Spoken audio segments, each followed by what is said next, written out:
नमस्कार रसिक प्रेक्षकांनो, आजच्या भागात घरात पहिली भांडणं पाहायला मिळाली. रुचिता जामदार आणि तन्वी कोल्टे यांच्यात झालेला जोरदार वादामुळे घराचं वातावरण चांगलंच तापलंय. पण खरी खळबळ उडाली ती मिशन राशन टास्क दरम्यान. दिव्या शिंदे अचानक बेहोश झाल्यामुळे सर्व सदस्यांची धावपळ उडाली आणि टास्कमध्ये मोठा गोंधळ पाहायला मिळाला.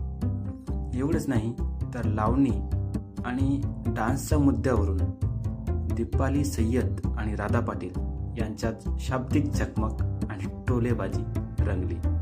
आता हे वाद पुढे काय वळण घेणार पाहत राहा बिग बॉस. तर मित्रांनो, हा होता आजचा बिग बॉस मराठी सीझन 6 एपिसोडचा जलद अपडेट. तुम्हाला कोणाचा गेम जास्त आवडतो कमेंटमध्ये नक्की सांगा. व्हिडिओला लाईक करा, शेअर करा आणि अजून अपडेटसाठी चॅनलला सबस्क्राईब करा. जय महाराष्ट्र.